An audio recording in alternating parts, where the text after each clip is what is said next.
Je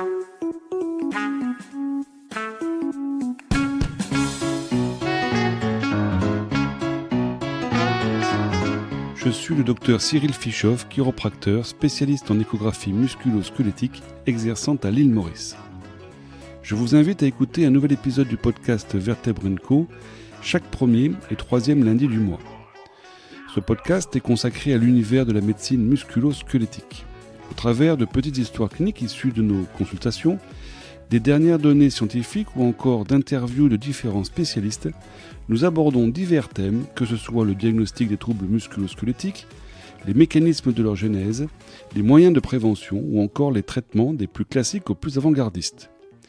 Vertèbre & Co s'adresse à tout public et se veut un rendez-vous de vulgarisation au service de chacun.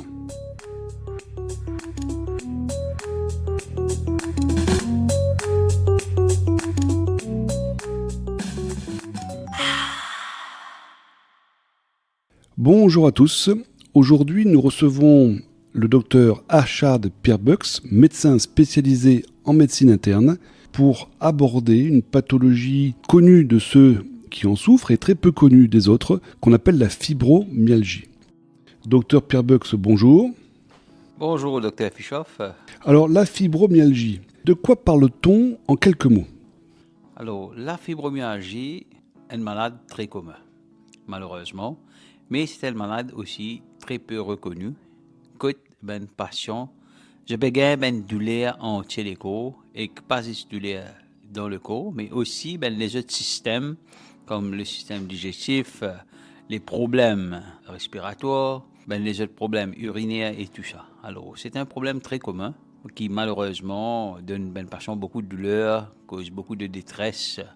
Et les patients, je trouve ça de plus en plus difficile pour gagner certains traitements pour ça. Très bien. Et alors, est-ce qu'on a une idée de ce qu'on appelle l'épidémiologie, c'est-à-dire la fréquence de cette maladie dans la population? Est-ce que ça touche certaines catégories de personnes plus que d'autres? Normalement, fibromyalgie, beaucoup de personnes qui pensaient qu'il y a une affaire très rare, mais recherche que je viens de faire en Amérique montrait qu'il y a à peu près 4% de la population souffrir de la fibromyalgie. Ce qui est intéressant là-dedans, on peut dire, le sac, 10 personnes, 4 personnes peuvent avoir fibromyalgie. Les dames sont affectées 2 fois plus que les hommes. On veut dire, out of the 4 people qui peuvent avoir fibromyalgie, là, nous avons 3 dames et 1 monsieur. Alors, 10 personnes qui ont fibromyalgie. Alors, dans Maurice, si nous multiplions ça par an, nous avons extrêmement beaucoup de patients qui peuvent avoir un problème là. Et on a une idée de la raison pour laquelle les femmes sont plus souvent touchées par la fibromyalgie que les hommes?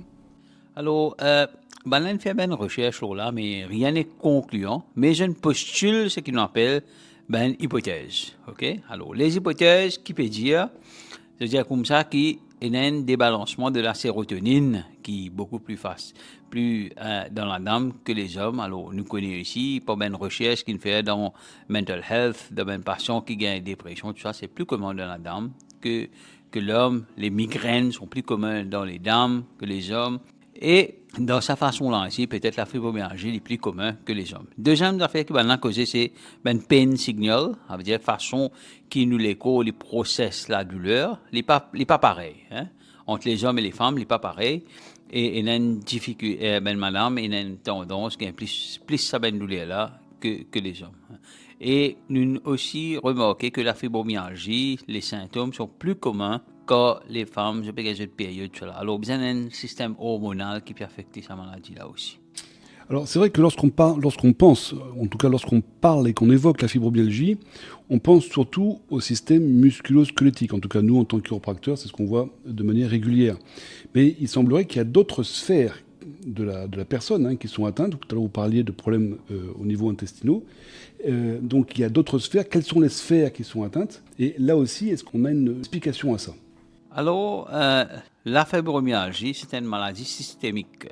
Alors, quand il y a une maladie systémique, systémique veut dire qu'il est affecté plus d'un organe du corps. Le système musculo-squelettique, que sont les muscles et tout ça, c'est ça qui est plus commun, comme une douleur entre les corps, tender points et tout ça. Mais nous trouvons qu'il est affecté plutôt le système digestif, ce qu'on appelle le irritable bowel syndrome ou le côlon irritable. Beaucoup de patients, beaucoup de médecins maintenant, aujourd'hui, peuvent venir avec l'idée que ça font partie de la maladie de la fibromyalgie. Le irritable bowel syndrome, que bien passion, ce gaz, bloating, diarrhée, constipation.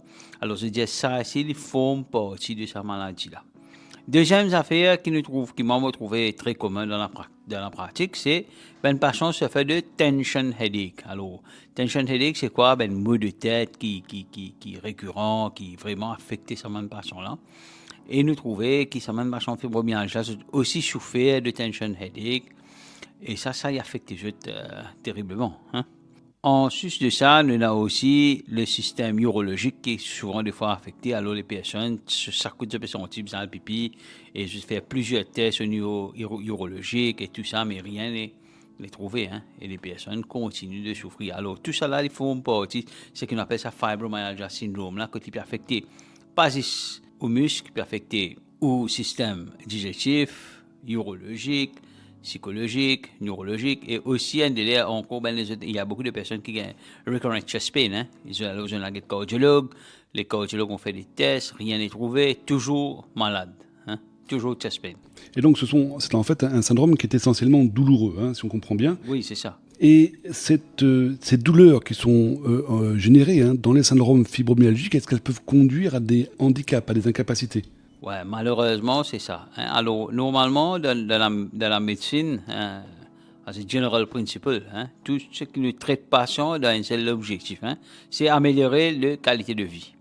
Alors, ben recherche qu'il fait, il trouvait que ça va PSE, malheureusement, et decrease quality of life. Alors, decrease quality of life, c'est pas, alors, il doit tout se faire, hein. Alors, ça va PSE en termes de travail, puis absent travail, en termes de ben problème couple, ça a augmenté parce que le patient est malade tout le temps.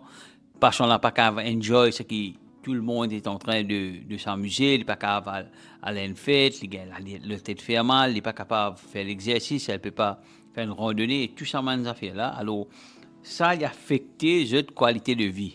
Pas nécessairement handicapé ou incapacité dans le wheelchair, mais quand même si vous avez une douleur, ou une sûrement des affaires, ça a affecté la vie qui empêche le travail, empêche d'enjoyer des affaires normales.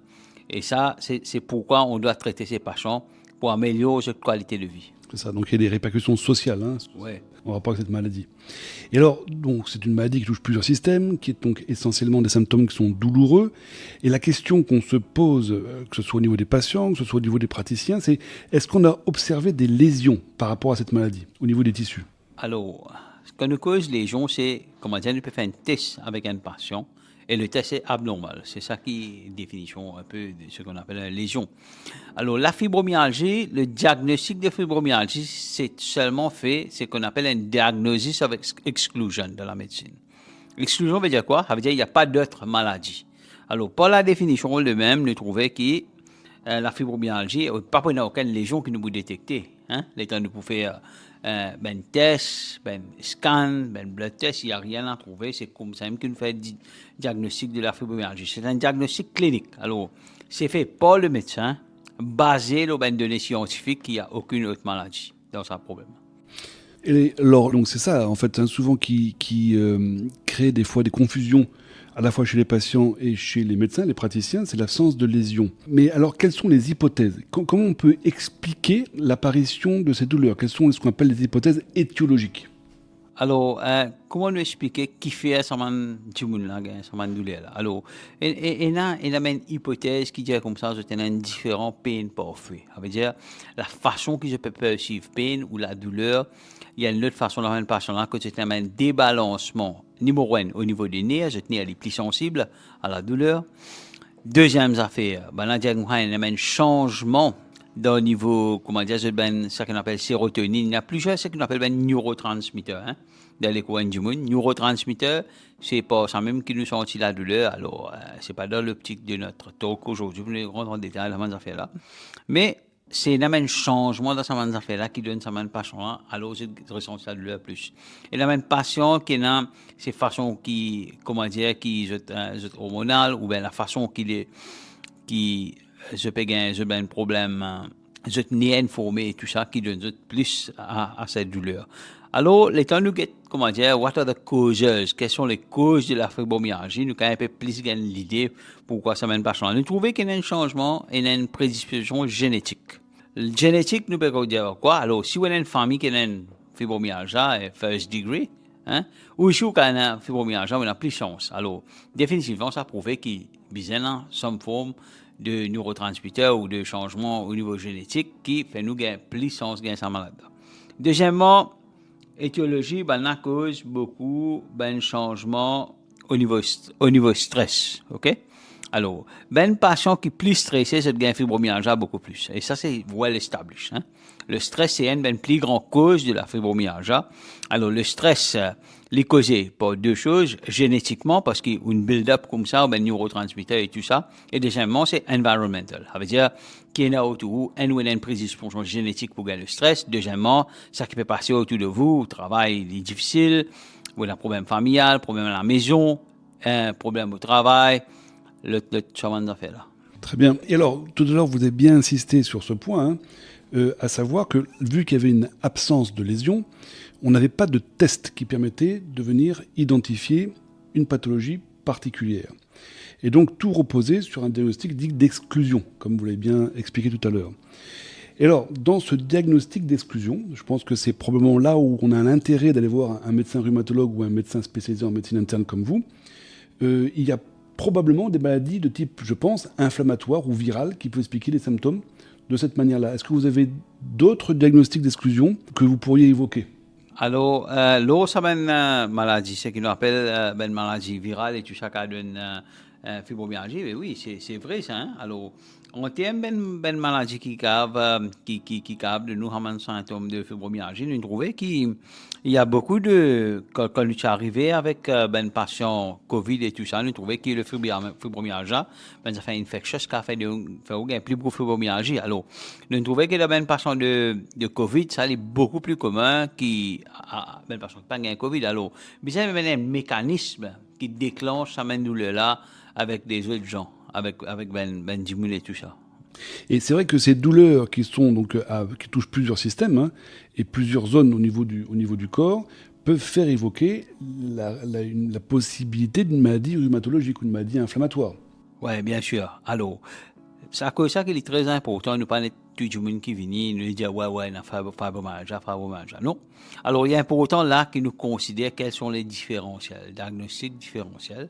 Alors, ce qui est important, plus important, c'est une maladie rhumatologique. Alors, il y a une maladie qu'on appelle le polymyalgie rheumatica. Alors, ça, polymyalgie rheumatica, il y a les mêmes symptômes que le fibromyalgie, ça veut dire douleur entre les causes. Alors, comment on différencie les deux? C'est à cause des tests de sang. Dans la polymyalgie rheumatica, vous trouvez que le ISA, ou bien l'inflammation, est montée. Alors, dans ce cas-là, nous pensons plus polymyalgie rheumatica, giant cell arthritis, que sont des maladies importantes, parce qu'il y a une conséquence sur la personne si vous pas diagnostic ça. Deuxième affaire, le rhumatisme, ou bien des autres maladies rhumatismes, comme le lupus, le rhumatoïde arthritis, qui présente comme ça. Et finalement, de même personne plus âgée, nous disons quelque chose, c'est not cancer-related pain, les autres malades graves qu'il ne fallait pas nous manquer. C'est à cause de ça qu'avant de nous donner à un patient un diagnostic de fibromyalgie, you have to be sure qu'il regarde bien qu'il peut y avoir d'autres maladies. Par exemple, un dimoun vient avec chest pain qui est relié avec le fibromyalgie. On ne peut pas dire fibromyalgie alors que nous pas fin guetter bien s'ils n'ont pas des problèmes au cœur. Bien sûr. Alors, d'un autre côté, on sait aussi, Dr Purbus, qu'il existe des fois des maladies rhumatismales inflammatoires qui, à leur départ, ne présentent pas de syndrome biologique, c'est-à-dire des prises de sang tout à fait normales. Donc, ça veut dire que lorsque vous prenez en charge un patient fibromyalgique, est-ce que vous lui refaites faire malgré tout des tests à intervalles réguliers pour savoir si par hasard, on n'est pas dans une hypothèse comme celle-là? Bien sûr, parce que c'est ça, l'importance de la médecine, c'est toujours d'avoir ce qui nous pas fait un erreur diagnostique qu'on appelle premature diagnostics. Hein. Alors ça, c'est un erreur que beaucoup de médecins peuvent faire. Nous besoin pas comme là, non. Tout le temps, nous besoin l'esprit ouvert. Alors, si une personne nous dit fibromyalgie, alors nous besoin d'un rendez-vous régulier, que nous revoyons patient là, nous revoyons sur un symptôme. Et il y a aussi conseillé qui peut-être après 2-3 mois on refait un blood test parce que il y a par exemple un patient qui a ce qu'on appelle seronegative arthritis ou bien alors ce sont des genres de maladies inflammatoires qui ne sont pas détectés par le test. C'est très commun. La séronégative arthritis, il y en a par exemple le psoriatic arthropathie, il y a la maladie SLAB27 qu'on peut pas trouver. Après, plus tôt là, il y a même patient rhumatisme que les tests sont négatifs et puis redevient positif. Alors, il ne faudrait pas, comment dire, qu'ils nous donnent un premature diagnostic, alors nous quittons sa patient-là comme ça, nous donner un traitement, et puis nous rate quelque chose d'important. Oui, c'est ça. Donc, c'est très important hein, pour les patients qui sont diagnostiqués fibromyalgiques hein, de continuer malgré tout d'avoir un suivi avec leur médecin. Hein. Ça, c'est quelque chose de fondamental. Hein. Bien sûr. Alors, donc maintenant, on parle de ce diagnostic donc, qui n'est pas lié à l'imagerie ou aux examens biologiques. Et on entend souvent parler dans le diagnostic de fibromyalgie de fameux 18 points de douleur. Est-ce que vous pouvez nous en dire un peu plus par rapport à ça? Oui, bien sûr. Alors, ça, 18 points-là, normalement, maintenant, pour venir avec un diagnostic criteria, initialement, je suis venu avec ça, ça fait qu'on appelle 18 points-là. Alors, le ben patient-là, ça veut dire que c'est un ben tender point. Tender point, ça veut dire, un du monde qui peine aucun malade, peine non, mais quand on pèse à certains points, vous trouvez que les gars douleur, alors, dans la nuque, il y en a plusieurs places, il y en a dans la main, dans le dos et tout ça, ça mène, les images-là, il est available partout sur Internet, vous pouvez le voir vous-même. Mais, c'est pas seulement ces 18 points-là qui nous fait un diagnostic là. Alors, vous faites un diagnostic clinique, vous avez une constellation of syndrome. Ça veut dire qu'on a plusieurs symptômes en même temps, ok? 18 points-là, c'est un. Mais les autres choses que vous avez rodées. Alors, nous connaissons la même patient fibromyalgie, c'est une affaire qui s'appelle brain fog. Brain fog est un très bon symptôme qui aide nous à faire un diagnostic de ça là. Brain fog, c'est quoi? Alors, vous avez difficulté à concentrer, oublier ben affaires facilement. Il y a beaucoup de gens qui viennent guetter moi, tu dis, je vais penser à Alzheimer, jeune personne, hein. Alors, l'Alzheimer, on ne le trouve pas dans des gens qui sont 20 ans, 30 ans. Alors, ben, du là, venez, c'est un brain fog. Brain fog veut dire qu'il y a un symptôme, tout le temps quand vous levez, vous sentez vous fatigué, vous avez un problème de sommeil et tout ça, ces affaires-là. Alors, nous avons été un petit peu, et que vous êtes un peu plus sensible avec les douleurs, hypersensitivity. Alors, par exemple, vous avez un petit mal, mais vous avez beaucoup de douleurs. Alors, la douleur, les disproportionné à la maladie. C'est ce qu'on appelle hypersensitivity. Alors, nous avons beaucoup de qualité personnes là. Alors, pour faire un diagnostic là, nous avons 18 points là, oui, mais aussi d'autres symptômes qui nous sont considérés. Et aussi, comme on dit, là, Cyril, les personnes qui ont des symptômes en dehors du système mucosquelettal. Alors, j'étais aussi un attention headache, j'étais aussi un problème de ventre et tout ça.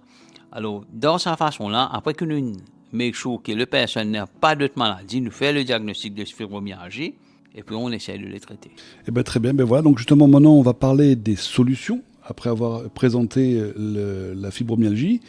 Et donc, est-ce qu'il existe un traitement médical qui a fait ses preuves pour soulager ces patients? Définitivement. Alors, quand nous causons fibromyalgie, nous causons un multi-system approach ou bien un multimodal approach.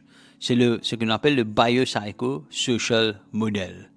Alors, biologiquement, comment on traite? C'est ça que vous me demandez, la psychologie et le social.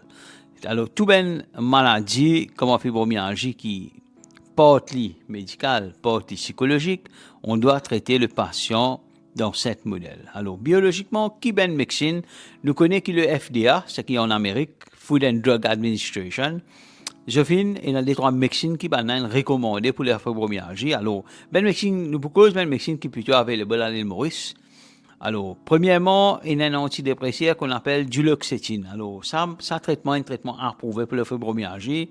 Marche très bien, ce sont des antidépresseurs. Alors, bien sûr, tous les antidépresseurs sont des médicaments très safe, mais il y a un problème, c'est qu'on appelle stigma. Alors, Benjamin, pas les bonnes médecines, à cause de penser que ces médecins-là, ils ont des effets accoutumance, mais les antidépresseurs sont assez safe comme médicaments, mais bien sûr, no medication is 100% safe, ok?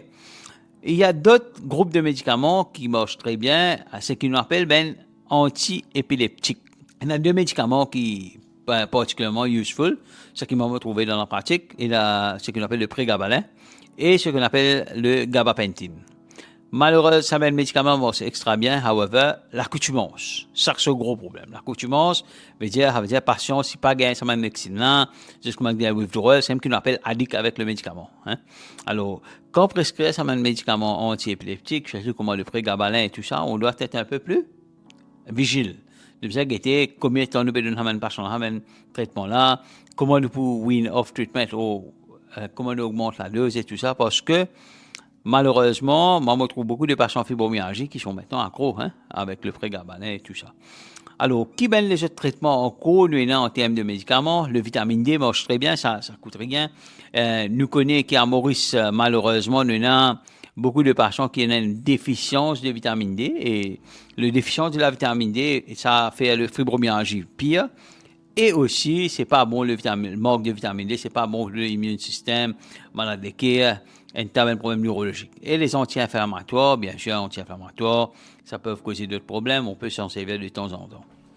Alors c'est marrant parce que là, vous parlez justement de vitamine D. Et ce qui est surprenant, je ne sais pas si vous avez une explication à ça, c'est de comprendre pour quelles raisons à l'île Maurice, alors que nous sommes sous le soleil toute l'année, on a un taux de vitamine D aussi bas dans la population générale. Alors oui, parce que il y a deux raisons, hein. Premièrement, il y a une prédisposition génétique. Alors Maurice, nous avons plusieurs personnes. Alors d'ethnies indiens, il y a des personnes qui sont d'ethnies créoles, d'ethnies blancs et tout ça. Alors nous connaissons qui dans une particulière d'ethnicité, les personnes de vitamine D un peu plus bas que normal. Ok. Deuxième affaire, changement au niveau social dans l'île Maurice pendant les 10 ans qui peuvent venir. Alors, longtemps, mais moi, comme un petit, tous les gens finissent travail, 3h30, 4h, tout le monde est dans la rue. Maintenant, tout le monde est avec leur portable, ils sont en dedans, ils sont en train de travailler, ils ont 2 jobs, 3 jobs pour subvenir à la famille. Alors, tout ça, maintenant, ça fait là, du monde peut parler de soleil. Et il y a là sur le soleil, mais les personnes ne sont pas dehors. C'est ça le problème. C'est ça, c'est ça. Alors, donc, on parlait des traitements médicamenteux, on parlait de la vitamine D. Est-ce qu'il y a une place pour les traitements physiques ? Oui, bien sûr. Dans l'expérience qui m'a montré, malheureusement, médicaments, il n'est pas marché, hein, dans beaucoup de patients. Alors, les traitements physiques sont très importants. Moi, je trouve un résultat extrêmement bon, surtout dans les patients qui ont, par exemple, les douleurs du dos avec la fibromyalgie, une douleur chronique. Alors, deux choses, ils font des manipulations. Il y a aussi la neuromodulation avec des aiguilles et tout ça, et ça marche extrêmement bien. Hein. Il y a des gens qui n'ont pas pu avoir, je sais, toutes sortes de médicaments, ils ne sont pas mieux, on fait de la neuromobilisation, et puis les patients, ils ont, comment dire, les pieds dans le douleur pendant 1 an pour là. Absolument. Et ça rejoint un petit peu ce que vous expliquiez au tout départ par rapport aux neurotransmetteurs, hein, parce que ces techniques de neuromodulation, effectivement, ont un impact, trop complexe à expliquer ici, mais ont un impact sur l'activation de certains neurotransmetteurs. Traitement médicamenteux, traitement physique, les traitements psychologiques. Bien sûr. Comment nous discuter pendant ce podcast, malheureusement, sa maladie de fibromyalgie-là, il y a l'effet stress. Alors, le stress, c'est une des plus grandes causes de la fibromyalgie. Alors, les traitements psychologiques, bien sûr, vont beaucoup aider. Alors, ce qui va trouver dans les recherches, c'est que ce qu'on appelle le cognitive behavioral therapy. Ça aide beaucoup ces gens-là. Et aussi la psychothérapie que nos collègues, les psychologues, peuvent donner. À votre connaissance, est-ce qu'à l'île Maurice, on a des psychologues qui sont spécialisés dans la prise en charge de ces patients-là ? Malheureusement, non. On n'a pas des psychologues qui sont spécialisés dans la fibromyalgie, mais ce sont des psychologues qui font des travaux généraux.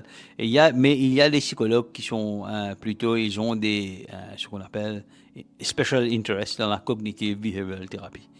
Et aussi, de nos jours, avec la globalisation, hein, tu peux faire des traitements psychologiques sur l'ordinateur avec quelqu'un qui est de l'étranger. Oui, c'est vrai, c'est une des possibilités, enfin en tout cas un des avantages de la technologie. Bon, très bien. Donc au niveau des traitements, on a abordé donc la partie médicamenteuse, la partie physique, la partie psychologique. Au niveau de l'activité physique, parce que là on ne parle pas de traitement, c'est ce que le patient peut faire lui tout seul. Qu'est-ce qui ressort par rapport à ça ? Est-ce que l'activité physique a un impact dans un sens ou dans un autre sur l'évolution de la fibromyalgie ? Bien sûr. Alors, une affaire qui nous pas fait causer beaucoup, hein, quand une cause la fibromyalgie, c'est cette fatigue. Alors, chronic fatigue syndrome, c'est un symptôme qui agace les gens. Ils sont fatigués tout le temps, levés fatigués, à dormir fatigués, tout le monde, tous les jours fatigués.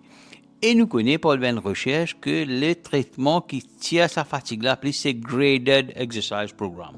Alors, les exercices physiques vont beaucoup aider ces gens qui ont la fibromyalgie, mais c'est quelque chose qui doit être fait par quelqu'un qui peut comprendre qu'il peut faire. C'est ce qu'on appelle un graded exercise. Alors, on ne commence pas, ça mène du monde là, où je fais un paquet d'exercices, c'est le coup, beaucoup d'exercices. je pourrais arrêter là même. Parce qu'ils vont avoir, comme on dit, j'ai un hypersensitivity, ils vont gagner trop beaucoup de douleur, je vais dire non, ils ne vont pas faire ça. OK? Mais si je prends l'autre approche, que je fais un graded exercise programme, alors on a petit peu à petit peu, petit pas à petit pas, ça va nous donner un super bon résultat. Ils ont moins de fatigue, moins de douleur. Alors, moi, je pense que l'activité physique, et pas juste ça, l'activité physique, surtout si vous pouvez faire dehors et tout ça, ça a l'effet anti-stress, très important. Alors, moi, je pense que l'activité physique est très importante du moment que ces gens-là passent et font trop vite d'un seul coup. Bien sûr. Alors c'est vrai que je crois que vous l'évoquiez au tout départ de notre podcast, la place de la famille du patient fibromyalgique et notamment de son conjoint. Parce qu'on imagine aisément que ce sont des patients qui ont des douleurs qui sont chroniques, qui sont constantes, qui affectent donc la partie sociale du patient, on en a parlé tout à l'heure. Que peut faire le conjoint ? Ou est-ce qu'il y a des conseils à donner aux conjoints de patients fibromyalgiques ? Ouais, un problème que quand ils sont malades, parce que les patients fibromyalgiques, ils sont malades beaucoup de temps. Alors, ils sont malades pendant beaucoup de temps. Alors, ça peut causer des problèmes sociaux. Et les problèmes sociaux, comme un cercle vicieux, va faire que la fibromyalgie va être pire. C'est ça le problème. Alors, si le conjoint comprend que c'est une maladie et les patients suivent un traitement, que c'est une maladie réelle, alors, beaucoup de gens disent que ce n'est pas une maladie réelle, mais c'est une maladie réelle, c'est bien documenté, c'est accepté internationalement comme une maladie réelle. Alors, une maladie réelle, ça, alors, le conjoint peut aider. Il ne peut pas comprendre. Parce qu'il y a une chose qui est plus importante pour une patient, c'est que le conjoint comprend qu'il est malade. Ce n'est pas quelque chose de fictif ou quelque chose d'imaginaire, vous comprenez? Absolument. Et alors donc on peut, je pense, c'est un conseil qu'on peut donner, c'est que pour des patients fibromyalgiques, en tout cas dans le cadre de leur suivi, d'inviter le conjoint également à venir avec eux en consultation pour poser des questions au médecin et voir effectivement quel peut être le soutien que peut apporter le conjoint à sa femme ou à son mari. Ouais, ça c'est un principe de la médecine. Alors, n'importe qui dit qu'il a une maladie chronique. Alors, une maladie chronique veut dire une maladie qui est gagnée, mais il n'y a pas de cure. C'est seulement où c'est contrôle de symptômes-là. Alors, pas pour bien à 100%, comme si vous avez une grippe ou quelque chose que vous prenez un médicament. Alors, pour une maladie chronique, il est très important qu'il le patient, si le patient est confortable, qu'ils sont accompagnés, le conjoint peut poser des questions, ça va beaucoup aider pour le rétablissement de la patiente dans le long terme. Eh bien écoutez, Dr Pierre Buck, je vous remercie beaucoup pour l'interview que nous avez accordée sur la fibromyalgie. Je pense que nombreux patients et même médecins et praticiens ont compris davantage ce à quoi correspondait cette maladie, qui est une maladie réelle. Et donc on invite tous les patients qui pensent avoir un syndrome fibromyalgique ou qui ont été diagnostiqués mais sans savoir comment prendre en charge correctement cette condition, de s'orienter vers un médecin et si possible un médecin de médecine interne ou un rhumatologue. Merci beaucoup de m'avoir invité. Je vous donne rendez-vous très bientôt dans un nouvel épisode du podcast Vertèbre & Co.